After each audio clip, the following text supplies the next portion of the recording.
Well, our next guest is Tim Peel, longtime NHL referee. He was always fun to watch on the ice. Now he's fun to follow on social media. He is not shy of opinions. Tim, welcome back to the RP Show. How you doing, brother? Thanks a lot, Rod. I appreciate you having me on. I've tried to be a little less controversial the last few months on social media. I kind of needed to tone it down a bit. So I find it's the sewer it's the sewer of our society sometimes. There's no doubt about that. Well, we will keep it civil today. I will just say this. You've seen the Arizona news. I'm sure everybody's got an opinion, and I'm sure you do too. Why do you think people are so fascinated with that Coyotes just ownership situation and where they are, and where do you see it going from what you know? Well, it's unfortunate because Arizona actually is a really good hockey market. My partner on the show that I do with Jeremy Roenick, when he was there in the Keith Tkachuk era, Habby Boulin, they played at the American Airlines Center where the NBA team plays, and they were sold out every night because it was downtown. They had a great location. The biggest mistake the NHL made was moving it out to Glendale because we didn't like driving out there and we had to work that night. So we would stay try to find a hotel close to the arena because of the traffic. That was the biggest mistake they made, because it's really unfortunate because they do have a good fan base. It's it's located, it's in a good spot close to LA and Anaheim, Vegas. They can have some good rivalries. I'd hate to see them move, but this is long overdue, unfortunately.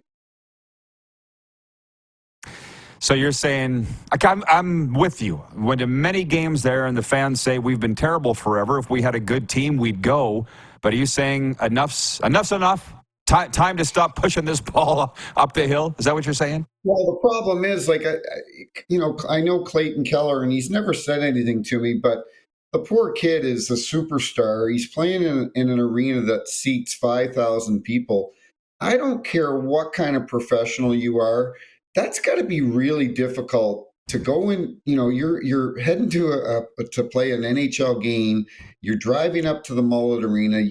I guarantee you, their locker room is like a glorified junior team because they just don't have the space. Compared to the locker rooms in Edmonton, Toronto, any NHL locker room is phenomenal. And I'm sure they're sitting there going, am I really in the NHL? This sucks. This sucks. And this guy is in the prime of his career. And so maybe it's time, Salt Lake City, it sounds like they're going to either get an expansion team or a relocation team. Ideally, the commissioner would love expansion teams because they'll probably get $1 billion. They really don't want to have to relocate a team because I don't think the price tag would be as high. But who knows? It's just all around. It's time for them to cut the cord, because even if they did sign a deal on the land in the next 60, 90 days, you're still now talking 2-3 years before a building is built. Allie in Texarkana writes in and she says, I'm for Atlanta. Just stay out of Texas. She's a Stars fan. To be honest, I think if a team in Houston would be great for the Stars, but whatever, they probably like having the entire state for themselves. Well, Tim, when I saw that you were coming on, oh, sorry, go ahead. No, I was going to say your listener, we got to give her a shout out. Texarkana, that is where the infamous John Cooper, the head coach of the Tampa Bay Lightning, had his start in coaching. My good friend Kelly Chase and Brett Hull owned a team in the North American Hockey League, and they were called the Texarkana Bandits. And they hired an unknown by the name of John Cooper, and the rest is history. And Pat Maroon played on that same team. Wow. Speaking of Chaser, by the way, good Saskatchewan boy. What you were in St. Louis on the weekend? What was going on down there? Yeah, Chaser had this phenomenal event. He's unbelievable. I actually had lunch with him yesterday at the hospital. Today is his last chemo treatment. He gets out today. He's been in and out for the last 3-4 months. Today's his final chemo treatment. Things are looking good. But he put on this event, organized it from the hospital for the Siteman Cancer Center here, which is the center that's treating him for his acute leukemia, and he had a charity game with Blues alumni against NHL alumni. And they also had their NHL alumni meetings here. So Glenn Healy, the president of the alumni, was in town. And the people that he had come in, it's a real testament to Chaser and how much these guys love him. He had Chris Chelios, Pierre Turgeon, George Peros came in, Ryan Malone, Adam Burish. I'm missing a raft of guys like just Scotty Upshall. Hull was in town to coach one team. But then the real icing on the top of it was he had Garth Brooks coach the other team, along with Sean Payton, the head coach of the Denver Broncos. And it was incredible. We went upstairs to a party after, and Garth Brooks, man, he spent 3 hours taking pictures with everybody. There were 700-800 people at this event. I went over to him and I said, Garth, my wife she got to get a picture with you. He goes, yeah, of course, Timmy. So I'm getting ready to take the picture, and he goes, well, don't you want in the picture? I go, yeah. And I get the nicest guy in the world. So anyway, Chaser's event raised close to $700,000. He organized this in 60 days. It's only Kelly Chase can do it. He's a legend here in St. Louis, and it was just a phenomenal event. Oh, forgot Brendan Shanahan was in. Like, big names that came in for this event. It was incredible. Well, I enjoyed following it through you. And we are almost out of time, but I would be remiss if I didn't ask you about this. I was watching the Pittsburgh-Tampa game on the weekend.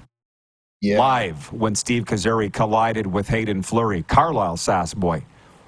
That was scary, man, obviously, because they laid on the ice. I said they looked like Lego characters. It wasn't good. I know. What were your thoughts? What were your thoughts on that? And I'm sure you've had incidents like that.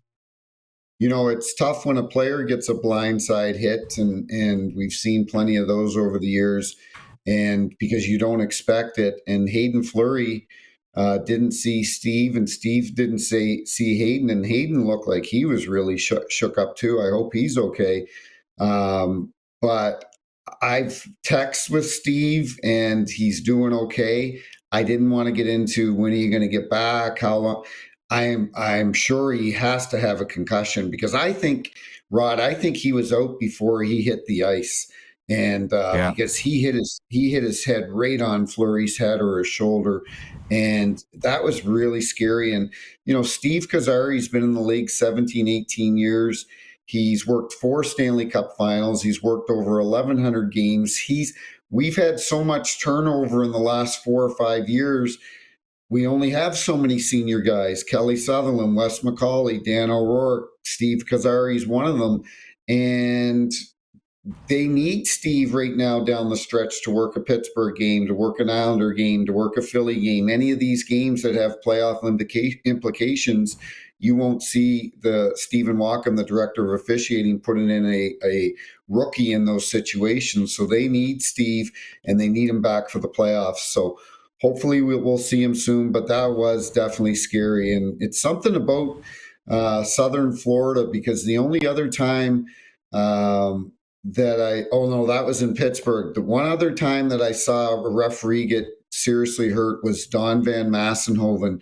Took a slap shot. It got deflected off a stick in Florida, and it hit him right between the eyes, and it literally caved in his forehead and broke his nose, to the point where this was 15 years ago.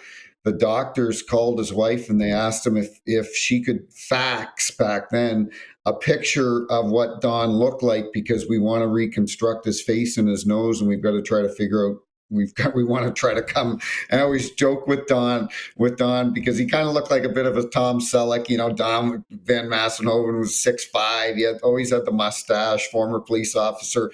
I always joked with Don. I said, you should have got your wife to fax a picture of Tom Selleck to the doctors and tell them I want him to look exactly like this guy.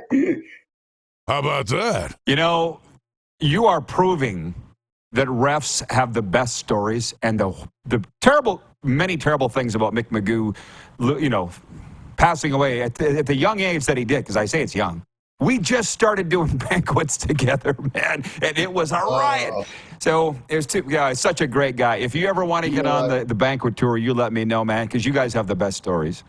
Yeah, I'd love to do that, Rod. Before we go, you are right. I tell people Mick McGeough was the funniest guy on our staff. We would sit around at training camp.